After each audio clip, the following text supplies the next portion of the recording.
Hello, everybody. Welcome along to the Event Industry News podcast with me, James Dickson. Wishing you all a very good morning, afternoon, or evening, whenever or wherever you tune into today's podcast from. And on today's podcast is a guest and somebody who my paths have crossed with many times over the last few years, and who I've never, in true or all honesty, got the chance to sit with for 25 minutes and just have a conversation about the industry, about their own experiences, about their own understanding of where we're at the moment. So I'm looking forward to today's chat with our guest, who is the Vice President of European Sales at a company some of you may have come across called Cvent. And that is, of course, Jamie Vaughan. Jamie, a warm welcome to the Event Industry News podcast. Thank you, and great to see you, James. And yes, it sounded a bit ominous. Our paths are crossed, but we've never had a touch point. So there we go. Well, it always seems to be an event that I'm, usually Event Tech Live or something like that that I'm working at, where you're there in some capacity, Exactly. and I'm there, and I say, "Oh, hello, all right," and one of those people that I always see, but genuinely never had a chance to sit and have a proper conversation with. So, it's amazing because it's amazing because this community is huge, right? And it's ever changing. Yeah. There's been a lot of change in the last few years, but I've been in the industry for a long, long time. So I've probably bumped into nearly everybody who's in this industry. But yeah, right, not sat down and had a decent conversation. So value this and looking forward to it.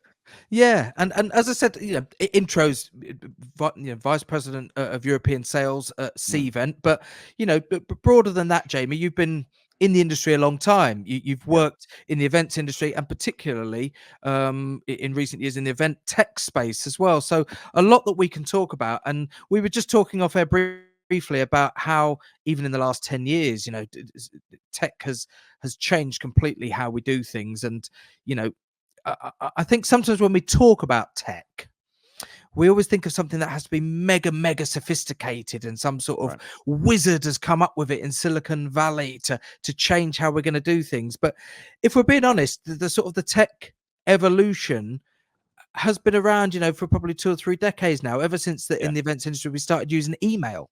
Right.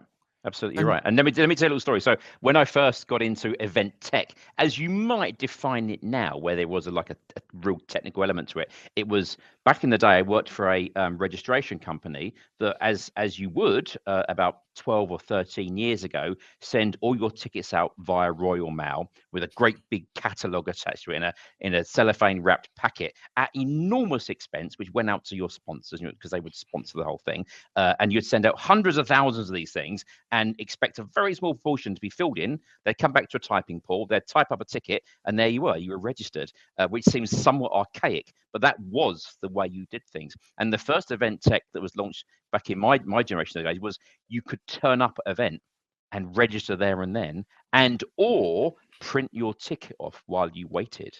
Now that seems like, why was there anything other than that? But in those days, that was revolutionary, and we showed such enormous savings to the people who would have to pay to send these out in advance. They instantly made an X5 return on the money they got. It was outrageous.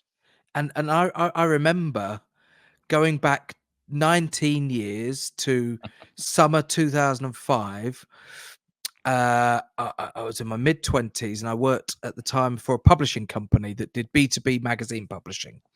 And one of the sectors they worked in was the leisure and the sort of sports industry. And so they attended, as a magazine, a big show that some people may remember called Leisure Industry Week, LIW, that used to be at the NEC every sort of September.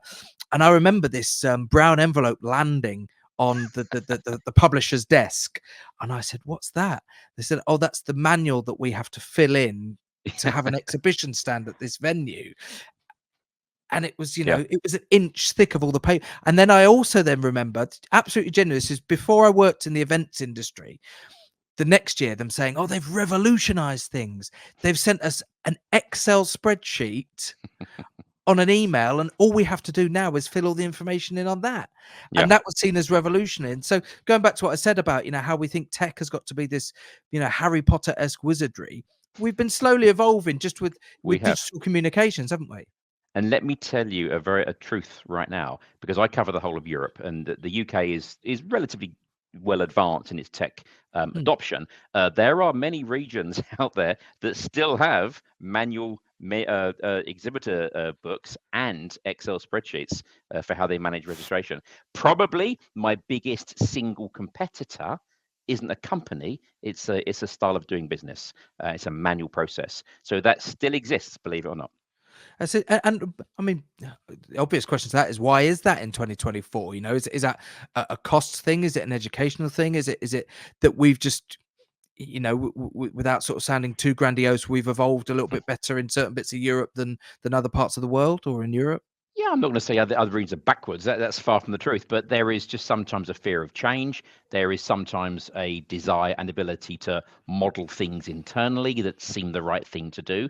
And it just takes a while to, when you look at a region like Europe, which I often compare to my American bosses as a patchwork quilt of Mm. cultures, languages, and attitudes, because it's not one single nation. And I have these challenges on a daily basis where I'm trying to explain where technology, especially SaaS technology, where you don't need to manage it, you just need to literally turn it on and use it, is fundamentally the way forward, and it will transform your business. But there's always a degree of risk for people and hesitation. One thing that I still hear from people is, "Oh, I'm not very tech savvy." You know, and it's something that really grates on me today, because I don't know. I've just been on holiday. I've just come back from holiday, and everyone's getting on the plane waving their boarding pass on a smartphone. And Yep, they've all successfully done that. And you've yep, got people of all ages and all backgrounds who are successfully getting on board that plane, having gone through security, and they've done it all via a mobile app and a QR yep, code that's now on their phone. So yeah, I don't buy into anybody who says to me now, when yeah, you present them with an option for something, oh well, I'm not very tech savvy, I'm not sure if I'm going to exactly. get it. I think it's an effort thing now more than anything, or people genuinely think that they're not tech savvy without realizing that they actually know more than they give themselves credit for. Yeah, you're absolutely right. I mean, it's a perception. It's an attitude and a perception. As you said, we get, oh, why would I want to buy a mobile app? We've always been fine without it, and we don't use apps. My delegates can't use apps. You say, well, how do you send a ticket? Or I send it through email with a QR code. How do they get there? They're probably on Google Maps. So they're using apps, habitually using apps. You just need to understand what we mean by mobile app, because the market grew very accelerated massively in a very short length of time, and there has been good and bad technology.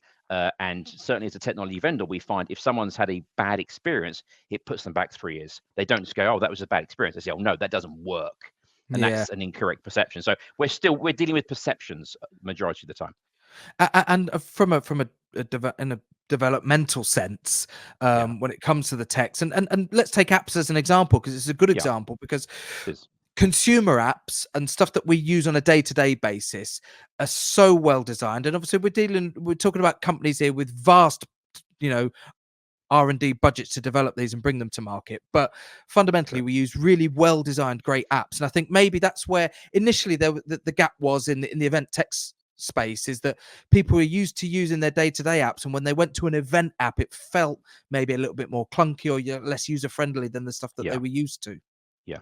Yeah, apps are still evolving, and we can go on in a minute about what's the purpose of an app. But they've been evolving, and they've been very, very fast. I remember when the first apps came out, probably 9, 10 years ago, when apps became a thing and your phone was able to deal with it. Everyone started going to a phone with a screen on it rather than buttons, and they became a real option. But in those days, an app was a replacement to a show guide. That's what it was. You'd go to a show, you'd have a great big thick guide, exhibitors, paid a fortune, all this unsustainable stuff that was just dreadful waste of time and energy, and we put it on your phone. So that seemed amazing. That is not what a mobile app is anymore. It's evolved massively, and you'll know this. The story around Netflix, right? Netflix is the Yeah. biggest streaming channel out there. It used to send DVDs in the post. It used to be a mechanism to. You had one, right? I I'm putting I your hand was a up. subscriber. There you go. Love Film, I think it was the company in the Love film. UK. In It was fact, an in the old client of mine. Love Film that was then acquired or changed the name to Netflix. That's But right. I remember getting you get a couple of DVDs in the post and you send it back. There you go. But what a wonderful example of evolution of technology, right? I mean, sending them in the post, okay, I get it. I can't be bothered to go to the shop. Not that compelling. A replacement show guide, yeah, can't really see it. Not that compelling. Not what apps are anymore. Apps are massively advantageous to run your experience as a delegate at an event, whilst the organizer can promote and support sponsorship and certain things they want to do. So it's done full circle development, and an app now is an invaluable, if you like, it's your PA for the show. As a delegate, when I go to events now, I will preload my schedule. I know where I'm going, who I'm seeing. I'm using AI or machine learning matchmaking to make sure I'm not only absorbing content, I'm meeting people I want to meet, and I actually live on my app when I go to events now. That's not how they started, and they will continue to develop in the next few years for sure.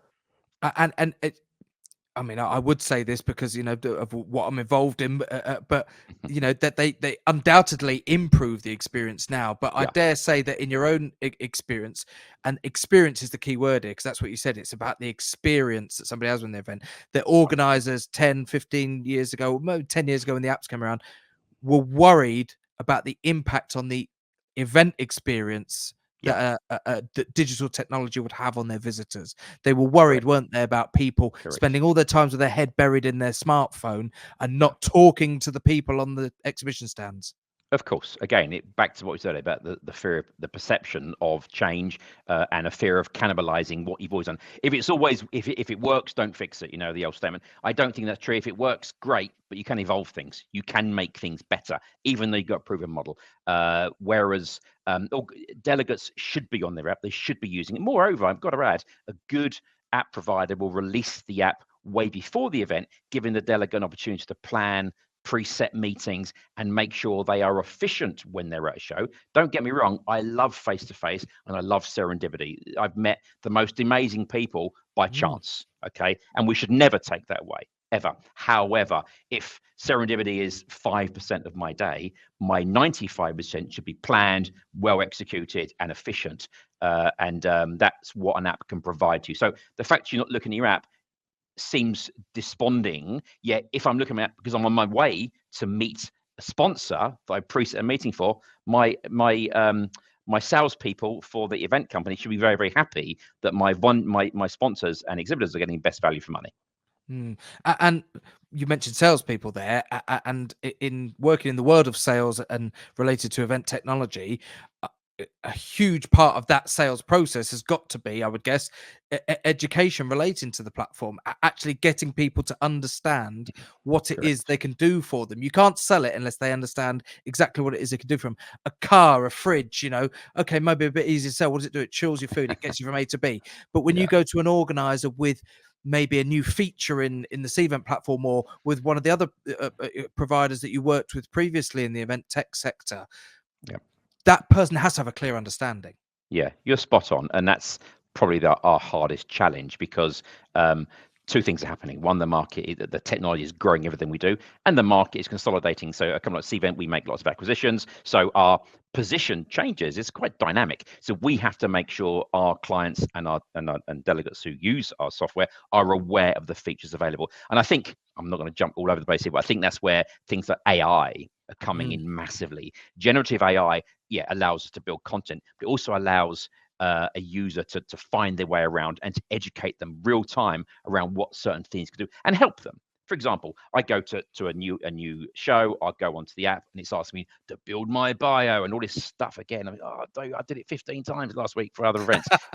If AI can do that for me by pulling in my history or my LinkedIn account, whatever it might be, wouldn't that be easier? I press button, there's my biography. Where are my interests? AI does it for me. So AI is really coming into our product at all angles, not just about how you're building events, but how delegates engage with other delegates and how they present themselves. So again, I think we're in this world of change. What a great example you've just given there, because you've touched on something that is a pain point for organizers when it comes to adoption with Yeah, things like apps, or even things like registration. People who go to a lot of events a year, it's something that they will complain about. Well, why have we got to fill all this bloody information in yeah, all again? over again. And what a great example there, like you said, of generative AI, that Exactly. on the podcast nobody's flagged in such a sort of direct way before, but that's Yeah. clearly a real world application of it that would make people's lives easier. Yeah, from a delegate perspective, and that's very much part of Cvent's process. We're building that right now. We've already got all the generative AI from a organizer's perspective. I mean, your perception of an organizer may be different to mine. You may be thinking about somebody who does a trade show. You do your trade show in Las Vegas. You do it in London. You do it a couple times a year. You got a good Mm. trade show and Event Tech Live. Some of my clients use me for what we call the total event program. So they may do 5, 6, 7 tier 1 events a year. They may do 25 tier 2 events, which would be Mm. a few hundred people or maybe 500 people in the room, and they do that every now and again. And then they may do 200 tier 3 events, which are smaller training groups, whatever it may be. They need efficiency in creating those events, in putting the content through to those events, and having consistency in what those events look and feel like. Cvent has the ability to do that across your entire platform without having to retype any. You can clone events, AI help you fill out the content. So it just makes that whole scale much simpler to manage. Yeah, and in the same way that, I mean, we all know, our shopping habits are tracked through search engines now, and you know, I don't know anybody who's not had a conversation about a holiday, and then next time they go on Facebook, that exact holiday is being pushed to them Funny that. via a sponsored advert. We've all had Mm. experiences of that, but Yeah. this is joking aside, this is becoming a really powerful tool, certainly in the event sector, in terms of our Yeah, of reporting and our analysis, isn't it? Because when we go back to some course. of those early examples that we spoke about at the start of the podcast, the printed manual and Yeah, sending out stuff in the post, we had no way really of there was no discernible way of tracking yeah, success other than the physical amount of people walking through the door. That was yeah. really your headline statistic with nothing else below it. Yeah, I back in the day, I used to walk shows with our clients and say, "How's it going?" And I'd meet the sales director on the show floor and say, "How's it going, John?" And he'd take a look down the aisle and he'd look at another aisle and say, "Yeah, it's really busy. It's going great." No idea what Yeah. happens during his show. No idea. Do a survey and people say, "Yeah, the bacon sandwich is a bit iffy. The coffee was cold," and that's the success of an event, right? That is so 2010. Now we're in a different world. Now we have, well, anyone can have the ability to read stats on real-time behavior, who's where, why, and what are they doing there. And I'm not talking Big Brother, but I'm talking about there are levels of technology that can really understand how your delegates are behaving and then how they're responding. Are they in seminars? Are they asking questions? Are they downloading content? Are they talking to exhibitors? Are they not? Why are they not? Which doors they're coming in? Why not? Why are they not? Are there dark areas, dark patches to your show because there's no traffic? Can we affect that real time by putting coffee? There's so much data flowing through an event real time that it has to be made available. If there are organizers who are not reading data real time and waiting 2 weeks after the show ends for a wash up, I haven't heard that term for a long time, but a wash up report on what happened, you're sort of missing the point. It should be Yeah. real time. And when we talk about real time, even down some of the movement tracking and motion tracking that we've Yeah. got available to us now, and I know it's something that Jamie, just for context, was very, very generous off air before we started today and saying, "I don't just want to talk about Cvent, I want to have a No. conversation about," which is great, and I understand that, and very magnanimous of you, but a company like Cvent now, and I know from having spoken to colleagues of yours that some of the sort of the real time tracking that you can do with simple Yeah. sensors in Yeah. rooms and locations in an event space, being able to Yeah. see how people flowed through a particular area, Yeah. where did they dwell, Yeah. all that sort of stuff now is so valuable in planning just basic logistics and operations of a show floor. Yeah, and again, RFID, NFC, there's lots of technology that does it. And back in the day, I was talking about this I was probably talking about this technology 8 years ago, but it's Right. really expensive. It was quite new, bit clunky, didn't have the reporting mechanisms behind it, but it was really cool. Now it's sort of people know it's there, but it needs to be explained clearly because the levels of entry are not what they used to be. And to give us a real life example, there's an event that Essential run called Cannes Lions. In fact, it was sold the other day to Informa. Cannes Lions down on the south coast of Cannes, big advertising festival. It's not an event festival; it's for advertising, but it is an event, and there were lots of brands there showing themselves to the world of events, and therefore managing their own private events. We had 28 customers on the fringe of Cannes Lions and a selection, which I can't mention, but a selection of very, very large global brands were using Cvent for their registration, but moreover, RFID people tracking. They had wristbands, just party style wristbands with little chips, little cards in them that you could do activations real time. You knew who was there, who was not there. It's all compliant with GDPR because it's all consented. But we had the ability to manage crowd surging, who was on the stages, who wasn't on the stages, who's been there more than once, who's been there 5 times, who's been there every day. So you can really begin to understand what is appealing to the audience based on that real time motion. So I muted briefly because there was a knock at my front door and the dogs bark. You I see, heard. very, It wasn't. very quick on the trigger. But yeah, I mean, the sort of the real life, I suppose, the physical interaction and manifestation Yeah, of technology is something that we've seen grow massively. It's not just all about utilizing, smartphones for people to input information or to network or to, like you said, replace show guides and things like that. The actual correct. physical manifestation of technology at events, obviously because of the sphere that you work in, a lot of it is business and consumer related, but conference, trade show, etc. But even when we look at things like, being able to use phones as pixels in a stadium now to create a Yep. giant sort of TV effect, or the wristbands that we've seen Coldplay utilize at their concerts over the last few years. These amazing sort of physical manifestations of technology Yeah. really have helped shape life experiences, and that's really where we've been able to sort of nip in the bud any argument that technology would replace these life experiences, because what they've Yeah. actually done is enhance it. They're not going to replace it. I mean, you're right. People have technology in the hand. I mean, we've all got a phone or whatever. These things are incredibly powerful machines to which we use a very small percentage of their capability. So you have smart tech developers looking into how can elements of that tech that you have anyway interface with your wider objective. So yeah, making it flash, great. But there's lots of other stuff going on in the background. Lots of stadia now have embedded technology, knowing where people are going, where they're buying their hot dog at lunchtime, whatever it may be, just so you can understand where you might to staff for efficiency. Mm. But an extension to your question is when you look at technology changing the face of events. And I think that was very, very, very apparent a few years back when we had the awful period of COVID, when the pandemic hit and everyone's life in this industry for sure, well, everyone's, but particularly in this industry, changed, stopped, went on pause. We had to think. We were a virtual provider anyway, as were many others, but we had to stop, take stock and say, how are we going to service our 25,000 customers that we have globally in a way where they can still deploy? So we reinvented ourselves a little bit in some of those areas. We still absolutely knew physical was coming back. So we didn't pivot, which was the word of the time. We evolved what I we used to have had. a sign that said that on. I could hold it up. We did. Said pivot. We didn't do that because we didn't want to change what we had 25 years experience in doing incredibly well, knowing it would come back. But we did have to evolve into a different area that was virtual. Excuse me. And in short, at the time, we became a very major virtual provider just by virtue of our distribution. We have so many clients. Yeah, We became that monstrous company straight away, and that was great. And then, of course, we saw the decline, which is amazing because no one liked COVID, and that it started shifting away, and the surge in people, which we saw.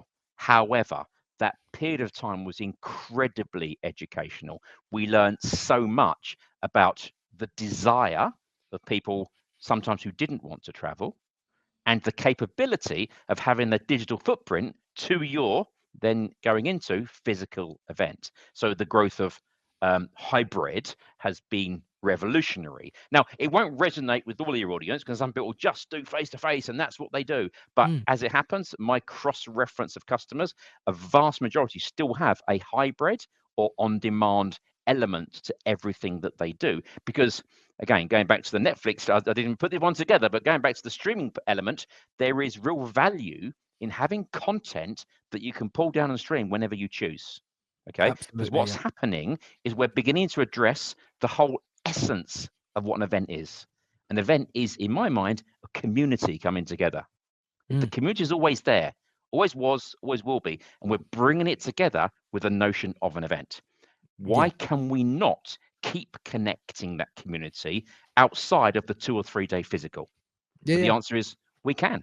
We just need to find the appropriate and acceptable way to keep that community connected. And we have we're modeling out right now our whole community tools around on-demand content, dropping in content, and bridging the gap from one event to the next. And it's incredibly popular. The whole COVID period, and 4 years, in some respects it still feels like yesterday. In some respects it feels like an age away. And I've said this a few times on the podcast, and I try and choose my words carefully, but it's to say that ultimately, from our perspective and from the event tech perspective, it was actually, in hindsight, quite a positive thing, because in a short period of time, people who doubted it, people who were reluctant to adopt had no choice but to go down that route, and by doing so realized it was much less scary than they thought it would be, Yeah. and actually opened up a lot of doors. We Yeah. know that it was a terrible time for many reasons, but one of the positive things to come out from it, I think, is the amount of people who had to adopt in a short space of time and realize that this is a good thing, and it's put us on Yes. a better track post pandemic, I think. And I'm sure, from your experiences, you will see people who, you were perhaps pitching to or selling to beforehand, who came to you at that period maybe in a panic and have said, right, we've got no choice now, and have actually subsequently realized we should have Yeah. done this years ago. Sure. Well, what it did, you're right. It enforced digitization, because of course you couldn't have an event unless it was digital. But some of the silver linings of that digitization was we then uncovered the term that we now use, breadth and depth of engagement. Okay, so back in COVID times, when you pushed a virtual event out, we were seeing 6 to 8 times the volume of people registering for our events. It went sky high. So we realized that without the barriers of traveling somewhere, getting a plane or whatever it may be, having to be there, having space in the diary, and committing a whole day or two to an event, you could jump in. So we saw this incredible growth in the breadth of a campaign. It could be as broad as he wanted to, and we could just really accelerate the numbers. But the depth was less. We get that, right? People stayed for less time, so there was a whole methodology in shortening some of the content and being correct. And people, we registered, people would come in and come out. We saw the trends of people flowing, so that was okay. That's what we had. Now we're back to the depth of content through face to face, because when you are at an event, you're there. You're living it, you're experiencing it, right? You're listening to content, you're shaking hands, and there's nothing like the human connection. But hybrid gives you breadth and depth. So you can have the depth and you can have further breadth where people can't get there, and then online consumption after. So we're seeing, modeled correctly, you're just executing bigger, better campaigns. Modeling and analysis is another interesting one that I wanted to maybe touch on and talk to you about today. And I wanted to ask this in the sphere of Cvent's physical size and presence within the industry, and Yeah. the amount of clients that you work with the tools at your disposal and the tools that you offer to your clients now. How has that shaped as a business how you're able to analyze how the entire sort of industry is developing and what people are doing? Because you don't just have the luxury of being able to look at one particular client's event and say, here's the data from that. No, You're right. in somewhat of a fortunate position where you can look at vast amounts of data from vast amount of events. Yeah. How often is that done within the business and the sort of the Sure. global business of Cvent? Sure. Well, first of all, let me caveat, we will only ever aggregate consumption. We will never look at clients' data per se, because it's obviously very confidential. It's locked away. So Of we course, don't yeah. go into client events, but we have aggregate views, analysis on what's happening in the period of time. So we look at number of registrations, reading data, that sort of stuff. Yeah, I mean, registration is at all-time high, physical presence all-time high, and you're coupling that with virtual and on-demand elements. So actually, we are the most successful we have ever been. We haven't stopped growing. There was a little peak and an unusual element around COVID, but that was to be expected. But we plowed through that. We are very fortunate that we are a large and very well-funded company, right? So we didn't have the same financial pressure as some of the poor folk who we compete with, who just have to make ends meet at the end of the month. So we're very fortunate that we could plow through and invest in the right areas. We spent a lot of time investing in our engine. So the car looks the same shape, but the engine we have under the bonnet is significantly different. We did that during COVID. We have like 1,100 people in our IT team. Seriously, it's crazy. So we can really look at developing elements, strength, architecture. We have lots of hierarchical rules about who logs into what on the CISO. So when we go to large enterprise, they have so much scope to work direct with partners, whatever it may be, just to have an entire view. But to answer your question, analysis, yeah. Analysis is key. We look at trends. The trends are very positive. We are very much in event times. I mean, it's gone through the roof. It's highest consumption ever. As well as the most important element is, I think we have more clients now also looking at data. right back to the first point, looking down the aisle, so yeah, it's busy today. We really sell our data now. So a client who has their own instance on Cvent obviously has access to the data. But the way Cvent works is we allow reporting at every solitary level, and they are able to really consider the events from a data perspective, not just how many people do we get in the door. Okay. And Yeah. if you actually look at us, we were listed on NASDAQ last year. We were acquired by Blackstone, but our message to our shareholders and our stakeholders is very much we're a data company, right? So we have lots of open relationships with people like Salesforce.com, Microsoft Dynamics, all those guys. Lots of our large clients will use big CRM tools. And if you imagine an event is just a slice in time of the journey of a customer prospect. It's just I'm selling to somebody, and at some point they come and see me. So we must have a firm model of making sure we connect with these large big data companies, which we do. And in fact, when we get lots of our global RFPs, we have to spend a lot of time explaining our data position and how we can be completely transparent in every action that happens at an event back to the sole data system. And it's I mean, I've got one eye on the clock today, but and I don't know why, because it's half an hour has run away with us today. If you're dog barking. In the blink of an eye. No, they're actually both being very good. Well, one tends to be better than the other, but in terms, you mentioned earlier today that Cvent has got, you acquired other elements that you feel would benefit the sort of Cvent family and community, and the suite, I suppose, if you can refer it. I don't know if you refer it to as a suite of products, because it very much is from my perspective now. But what's on the horizon at the moment, as a European business, as a global business? Are you in a period of consolidation where you're happy with the suite of products that you've got available, or is there a continual sort of desire to evolve and look at new options? As a SaaS company, you never arrive at your destination, right? You're consistently remodeling and improving. So as a core product, we will always consider change. We have a big team on UI and UX. It has to be up to date. It has to look modern. Everything changes. We can't be last year. We have to be next year. So no, we're always changing. We completed 3 acquisitions already this year. Reposit, iCapture, and Jiffle now. So different parts of the business that add to our suite, and 100% we'll continue with our acquisitive process right now, because we acquire for a few principles. We do like to get a cultural fit. Obviously, we're looking at new territory and expansion in the client base, but we also have to make sure that the products that come in suit where we're trying to take our business. So there's a few pillars that we look for, but there is a lot of companies out there that will be open to discussion. So we have a merger and acquisition team that are always engaged in conversations. So yeah, we're not going to shy away from that, but we make acquisitions for a few key principles and for all the right reasons.